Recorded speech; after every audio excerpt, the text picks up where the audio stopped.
Hey, what is up? Unrested back with another JFAQ, and today I am doing a really interesting request about relationships or isolation. Which is best for you in Japan? What is the balance you should have? Should you try to keep yourself completely isolated with no friends? Probably not a good idea. Or should you try to be a social butterfly? What I'm going to try and break down today is kind of maybe some examples of the types of personalities you'll meet just in general. This is a very generalized blanket statement about other gaijin you will meet. Some of these would even cover my own personality, as well as Japanese people too. There is a sometimes select group that prefers to interact with gaijin. I'm not saying that every Japanese person loves gaijin or hates gaijin, but some are kind of indifferent, which can you blame them? I mean, we're nothing special. Relationship or isolation. A viewer recently asked me what making and keeping friends is like in Japan. Are they, Japanese and gaijin, both the same types of friendships? Are the gaijin ones usually from the same country? All these are great questions, and that's how I came up with this today. All right, so this is kind of complicated. It's not a really simple answer, and that's why I'm going to use a full video, probably a bit of a rant today, to go on this for a while. This is a complicated answer which you must consider one of the following, okay? How long are you going to stay? I'm gonna go through 4 different amounts of stay in Japan, starting with 3 to 6 months, which would be like a tourist visa. I think that might also be like a student visa, if I'm correct. I think some student visas can last up to a year. 6 months to 1 year, which is definitely the student visa, or sometimes part-time work, or I think what they called work stay visa, which you might end up working on a farm for that. 1 to 5 years, which you've most likely gotten a job visa, a work visa. You're probably either working in a career that needs you to do some sort of English work, sometimes some sort of language skill, translation, English teaching, usually a service that isn't easily provided by Japanese people in general, in which it's very easy for them to acquire a work visa for you to fill the position within their company. And long-term, 10 or more years. So this covers the one above, which is work visa, but it could also cover spouse visa, permanent resident visa. I myself am here on a permanent resident visa at this point, but I did in fact start on the work visa. It is possible to switch visas almost every year if you really want to.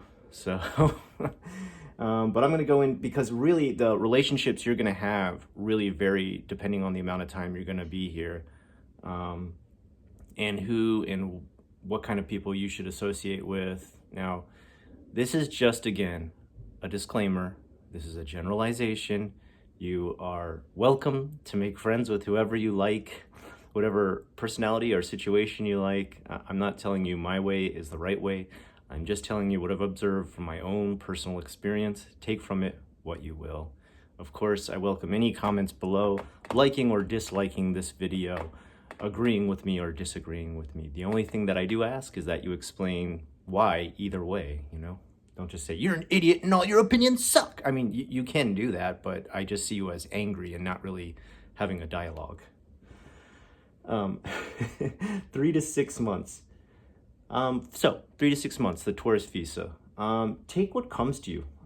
If you stay in touch afterwards, great, but this is such a short amount of time and you'll be doing so much that even if you make temporary friends along the way, pretty much anybody who isn't, a hazard to live with, is good to live with or hang out with or go to bars with or clubs with. This includes Japanese people too. There might be some that just want to practice a little bit of English with you. That's cool. There might be some that, just want a temporary dancing bear friend. I'll explain the whole dancing bear experience later down the line, but that would be, just a token gaijin friend. Nothing wrong with that for the 3 to 6 month period. You won't get tired of that either. Like, you won't get sick of it because it's just such a short time. You'll just be happy for any short-term friends you make along the way. And again, if you stay in touch after, great. What I probably wouldn't suggest doing though is like trying to start any long-term relationship. That may or may not work out, but I would probably go with probably not. Okay, 6 months to 1 year. It's usually for a gaijin trying to find others in the same boat or job, career path, or student career path. Empathy should be consistent. If you make J friends, Japanese friends, they could be lifelong. If you decide to date, please be careful. Japanese courtship is shorter. Wow, I've included a lot of good points here. I applaud myself. When I say, try to keep people who are within the same career path, I don't necessarily mean the exact same company that you're working on, but that might actually be okay for this one. Normally, I wouldn't say make long-term friends in the job that you're working at, but when you're dealing with only 6 months to a year, you probably need those friends that you make at work, and they're totally going to understand your situation, and that's what I meant when I said, meet people who have the same empathy for what you're going through. No matter what student situation or job you work, you probably will run into a couple culture clashes, some stuff you might find frustrating. I'm not saying Japan is right or wrong about the things they choose to do at their works or their schools. I'm just saying it's probably going to be different from wherever you're from, and that may lead to some gripes, some frustrations. You might need to vent a little bit, and it's always nice to have a temporary friend around to do that too, and them for you. And as far as Japanese friends go, again, these are probably going to be very short-term friends. It would be hard to make a lot of Japanese friends in a single 6 months. Maybe a year would be a little more reasonable. But what I said with dating, just realize that if you decide to start a relationship while you're here, like an intimate partner relationship, do realize in general the Japanese do tend to date for shorter times before they commit to marriage, and they do tend to marry far younger. So for example, if you came here right out of college, started dating another girl who was right out of college in Japan, don't be surprised if after 6 to 8 months she's wondering if you guys are going to get super serious. And I'm not saying you let her on or anything like that, or vice versa with a female to male relationship. I'm just saying realize that appears to be enough time to seriously commit. So maybe that's something you're looking for if you're someone who easily jumps into a long-term relationship like marriage. Something I wouldn't advise doing. Then just be careful with that aspect, okay? Like, just realize if you're going to date while you're here and you don't plan to marry, please be very clear with your intentions, and I think everyone will respect that. 1 year to 5 years. Okay, so now we're getting kind of serious. Find a few friends at work. You might be jumping jobs at this point because some jobs are very temporary in Japan. Some only last 1 year. Some schools have to actually switch teachers every 3 years. If you're on the JET program, I think it lasts 3, 5, or 7 years, if I'm correct. It's changed so many times over the past few years. I may be totally incorrect about that. But nonetheless, have a couple friends at whatever career you choose, and have some outside of that career, because eventually you're going to have worked shop for so long that you won't want to talk shop after you get out of work. And that's when you need some friends, either from some other disciplines within Japan, different careers. I would say for the most part, when you're working with Japanese at a job, they tend to be very business. It's rare that you would actually make best friends with them while you're working. That's not saying they won't become your friend at a job and will refuse your friendship. I'm just saying business is business, and when you're there to work for the Japanese. Socializing is not something that is usually partaken in when you're working at a Japanese company. So don't be surprised if none of the Japanese there want to make a long-term relationship with you. It's not that they're trying to be rude. They're just very disciplined with their work and how strict they are with it. Outside of work, it's great. Make some good Japanese friends. There are going to be a few catches, though, I will go over later, kind of like the token gaijin friend that you don't want to become. I'll go into like some warning signs for that later. All right, so let's go into the last one. Long term, 10 years or more, somebody like me. How many years am I going on now?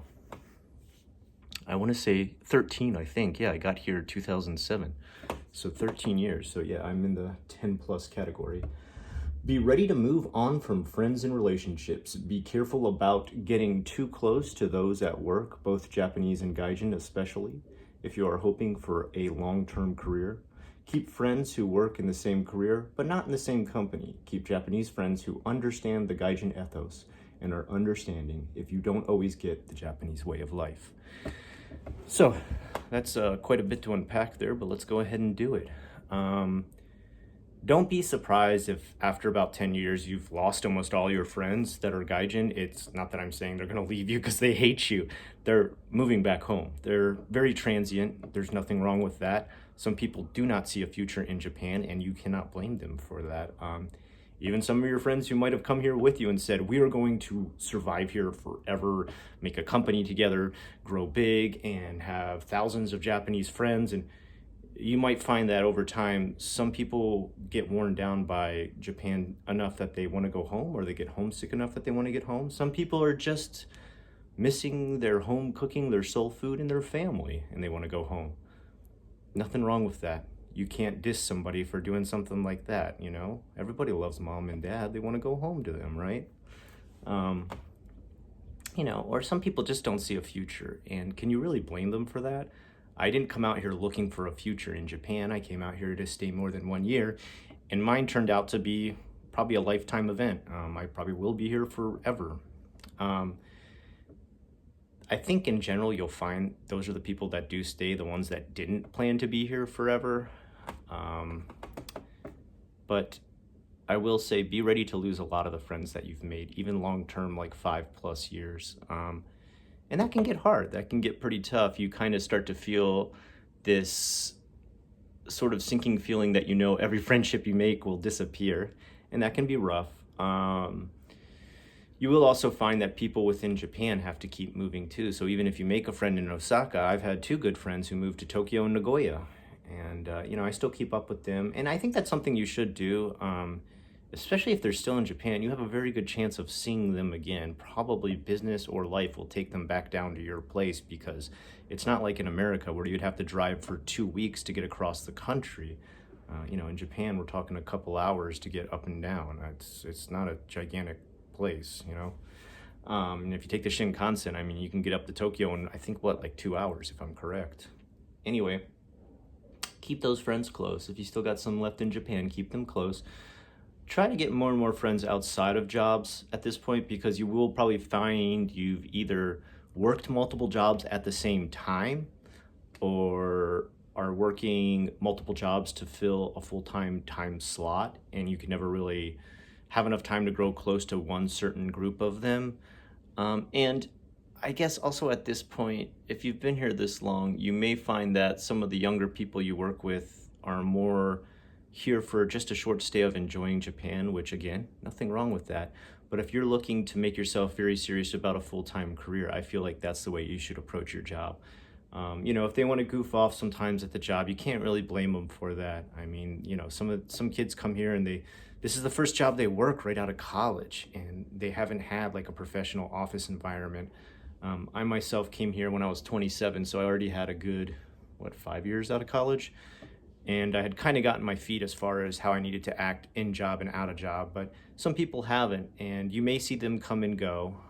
You may see them shape up and get very serious about it, but give everybody a chance, but don't grow too close until you start to see that person evolve that will stay here long term. I think that about covers it. Maybe start to look into some of the long-term aspects of living here too, start to look into buying some property, future investments, starting your own company. I would say anyone who's going to live here over 40, you really need to look into starting your own company. You do not want to be running around with little kids in the summer hot sun, doing undokai and sports day and, all the other ridiculous stuff that you have to do. It's fun to go watch your own kids do that because they're your kids, but when you have to do 3 every year because you have multiple grade levels at the school you work at, and then also have to go to a 4th one because your kid works there, or maybe even more if you have 2 kids like me, you're going to find that takes a toll on you the older you get, and you may be lacking in the energy needed to get through all of that, especially because we get asked to participate in sports day and actually do some of the sports sometimes, like tug of war, the 400-meter dash, things like that. Pace yourself is all I'm saying. Pace yourself, all right? All right, so let's get into what is good to kind of stay away from, kind of the warning signs of a bad gaijin friend or a bad Japanese friend. Now, disclaimer again, These type of friends exist in all countries. I'm not blaming Japanese people for being this way or gaijin from any country being this way. These are archetypes you will find in any country, okay? Some are more prevalent in certain countries, and some of these are more prevalent in Japan, but that's why I'm a Japan-focused channel. I think that makes a little bit of sense. And I think anybody who's lived here even for a short time will agree with me on a lot of these, so let me jump into it. With gaijin, all right, what you need to stay away from. And I know some of these are gonna sound kind of harsh, but let me explain, okay? Number one, drugs, okay? If you have a friend who starts to get into drugs, get away. Now, I know some people are like, dude, Scott, what if, like, what if they're like addicted or they're like abusing drug? Like, don't you want to be there and help? No, you don't. You don't. Sorry. Like in America, if, the police came to your house and found you trying to nurse a friend out of withdrawal, there could probably be an easy way to talk yourself out of not being connected to anything that person was doing. You could take a urine test and they would, say, oh yeah, obviously you're not doing the same drugs. You could just have like your eyes looked into and see how dilated your pupils are depending on what the person is taking. And they say, yeah, you're probably not doing the drugs. Oh, you're coherent? You're probably not doing the drugs.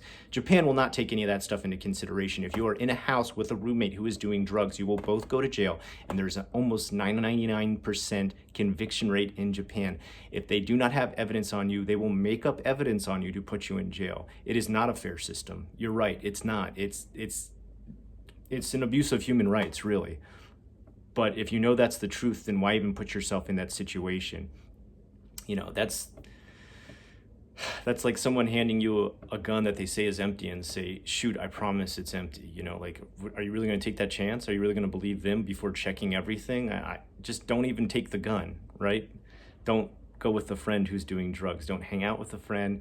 Disconnect yourself from that friend. I'm sorry. I know. I don't have anything against drugs. I don't have anything against people who do drugs. I don't have anything against weed. But even if your friend is doing weed, stay away from your friend. You're going to end up in jail. I've seen it happen again and again and again and again. And I've given people the same warning again and again and again. All right? I've seen people deported for it for 10 years. They're not coming back. All right?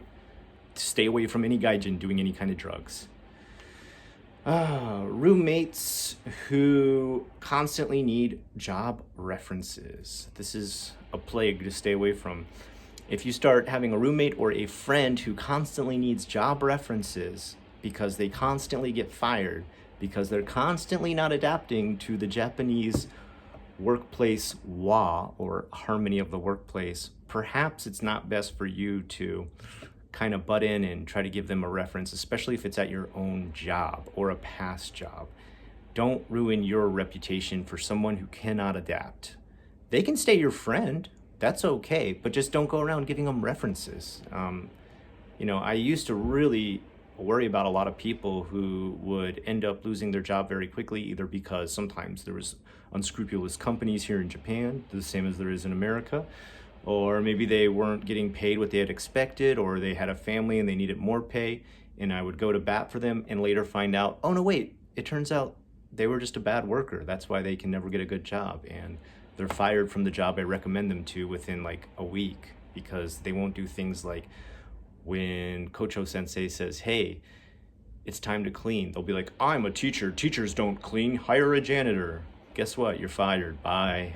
They don't need to keep you. You have a 1-year contract. You're not Japanese. You don't have to follow the same laws that the Japanese do as far as firing is concerned. You're gone. Bye. Now I look bad at that place, and I probably couldn't get a job there in the future. Okay. Oh, and this is, okay. One more before I get to the worst of the worst. The money borrower. Look, when you're in Japan, there's one rule when it comes to money. Look out for number one, okay? If you're doing really well, and you know you have a friend who will 100% pay you back because they've proven that again and again and again, maybe consider it. Maybe. But for the most part, I would say stay away from anyone you notice who is constantly borrowing money. If you meet another gaijin who constantly seems to be broke even though they make the same amount as you or work at the same company as you, something's weird, man. If there was ever a place where you need to learn to control your budget and your money while living alone, it's Japan. There is no safety net here. Mom and dad can't help you out, all right? If you go to the Japanese government or the ward office or the police, they're gonna just be like, what do you want us to do? You're not our kid. You're not even one of our citizens. Get out of here. If you go to the embassy, maybe they can give you a ticket home, but then you're even gonna have to pay that ticket back. Don't hang around people who are constantly asking to borrow money. You need to look out for number one when it comes to money in Japan. There is no safety net. Please remember that. Okay, here's the worst of the worst for gaijin. This is the one you absolutely have to stay away from. The perpetual complainer. The perpetual complainer. Now, you've probably met this person at a workplace or in life in general, but when it comes to Japan, it's pretty easy to find one of these. They're also known as the bitter gaijin. The gaijin who, for some reason, is still here or possibly even stuck here due to a marriage that they're unhappy in. And they complain. They complain about everything in Japan. They complain about the trains. They complain about the oji-chan who started talking too loudly on his cell phone on the train. They talk about how no one will ever stop staring at them just because they have a certain color to them or a certain eye color or hair color or whatever. They complain that people talk about them in Japanese next to them, which I always ask, well, why don't you, if you understood everything they were saying, why don't you just cut in and be like, hey, can you not? Like, as soon as a Japanese person would hear you talk in their language and know that you are understanding what they're saying, the face is lost. Loss of face, okay? So just say something rather than hold it in, boil, and then complain to me. I can't tell you how many people I've had to delete from Facebook because their daily update on Facebook is, this bad thing happened to me in Japan today. This bad thing happened to me in Japan today. This bad thing happened. I get it. But do you really think if you went back to your own country, all bad things would stop? No, you'd find something new to complain about. Stop complaining, complainer. All right, we get it. We all suffer some stuff that I don't like here either. I don't make every update and every post about it. I don't make every video about it. There's some really great stuff in Japan. Enjoy that stuff, all right? You know, you can vent once in a while. I do it, but not every post. All right. Japanese. For the Japanese people, now again, these are probably some archetypes you can find in other countries. Number one, the user of the free English teacher.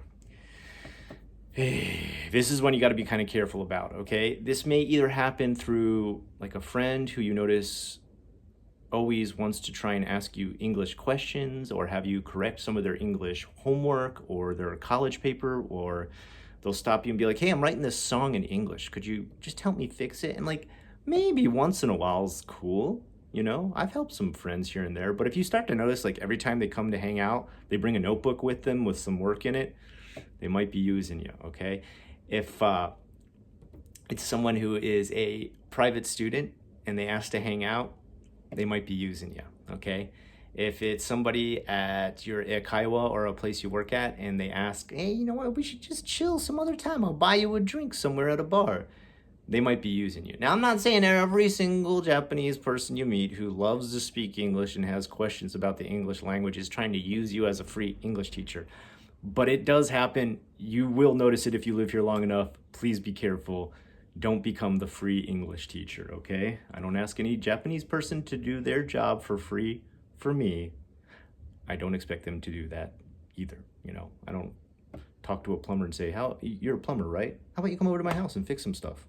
You're a builder, right? Can you add an extension onto my house? Just come on over. We'll hang out. I'll buy you a beer. Okay. The dancing bear effect. Okay, I want to couple this one with the dancing bear effect and the groupie, okay? The dancing bear effect and the groupie. There are some people who will see you as the dancing bear. And the dancing bear effect is what I call a title given to a gaijin who is brought around by Japanese friends to be like, look, this is my Japanese friend. This is my gaijin friend. He speaks English. Hey, say this in English. Ha ha ha ha. Where are you from? Ha ha ha. Can you use chopsticks? Ha ha ha. Like, you know, like you get asked like the 50 same questions over and over again.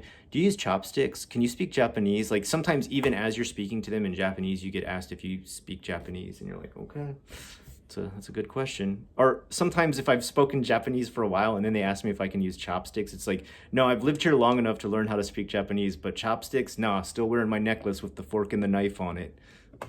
Sorry. Like what? Like really? That's your next question?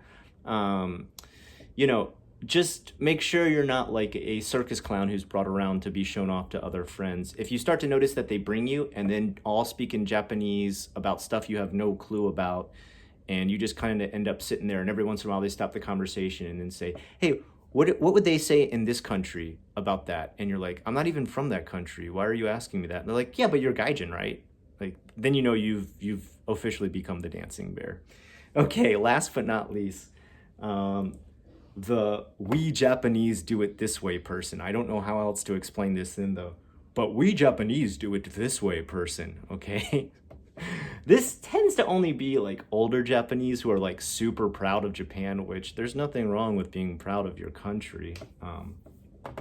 But to always say your country does it the best way it's kind of the opposite of the complainer, right? It's kind of like the apologist. And this will be the person that no matter what you talk about that's being done wrong in Japan, they'll be like, but we Japanese do it this way. But we Japan, I remember one of the worst cases of we Japanese do it this way was when I talked about how sometimes some of my favorite foods disappear because they're seasonal in Japan, which everybody knows. A Japanese person I was hanging out with was like, yes, but we Japanese have 4 seasons. And I was just kind of like, yeah, Americans, we have 4 seasons too, bro. Like, I get it. Like, but he seemed like so proud, like, we have 4 official seasons in which things change. And it's like, yeah, we have 4 seasons in which nature changes, but we just kind of keep the same stuff in the store. That's all I'm saying. I'm not saying like, why do things suddenly disappear here? No, I get it. It's seasonal, but you're not special for having those 4 seasons. Like, but it'll bring up other stuff like that too. Like, you'd be like, oh man, I really wish, during the summer, sometimes I say, oh, I really wish we had central air conditioning here because, space coolers just don't do enough to keep you cool. The humidity is just too strong, and you've got like 5 million cars and 5 million buildings pumping out, their own chillers and everything like that, sucking all the cold air in and the hot air out. And I remember like a lot of Japanese people always being like, yes, but we cannot have central heating and air. And I'd be like, what do you mean? Like, I know Okinawa's got like central, air condition, and Hokkaido has central heat. And they're like, yeah, but here in the middle of Japan, we can't have it because of earthquakes. And I'm like, dude, so like earthquakes never happen in Hokkaido or Okinawa? And they're like, oh, no, they have them there. And I'm like, well, what about California? Like, every place has, central heating and central air condition. They have earthquakes too, right? And they're like, yeah, but we Japanese have learned that smaller units work better. And you're just like, okay, look. If you still got some old ways that are kind of like old fashioned, I get it. But don't try to make up technological excuses that don't make any sense. Oh, because we got earthquakes, you can't have... What are you talking about, dude? Like the we Japanese always like, it'll get to you. Like I said, it's the opposite of the complainer. It's the one telling you that Japanese always do it the best way and the right way. And that's probably somebody you don't need as a friend as far as Japanese people are concerned too. Anyway, I'd like to just end this with kind of putting an idea out there of something I've been trying to get started with my friend Sean. We have a little extra room in the school that I own right now, and we've been kind of tossing back and forth an idea of starting a gaijin support group. Now, this isn't any kind of paid or job-based anything. This is pretty much like a group of gaijin who have lived here for a long time, or maybe just got here, meeting up to kind of talk about our woes, about what we need to help each other out with, connect each other with networking, or even explain certain harder aspects of living in Japan, like health insurance, how it works, what's national, what's private, the tax system, what's the difference between the city tax and income tax, any kind of thing people would need support with. Of course, this would be purely volunteer, and even myself too would be running it as a nonprofit. But right now it's just my friend Sean and I trying to put this idea together, and we need a little more help in certain aspects that we don't know how to cover. So as far as like actual business management of a nonprofit, we would need somebody in there for that.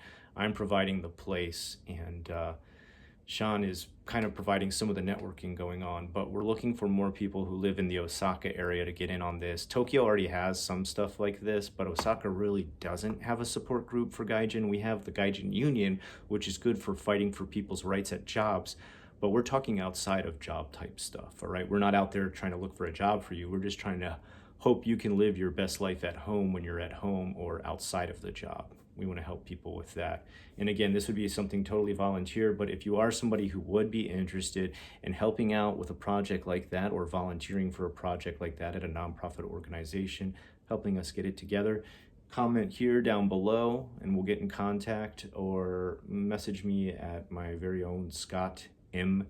Ackerman at gmail.com. That's SCOTT, M as in Michael, M, ACKERMAN. Get in contact with me there, and maybe we can help get each other something started that'll support any and all gaijin living here and just trying to survive daily. Until next time, I hope that video helped you. I'll talk to you again real soon.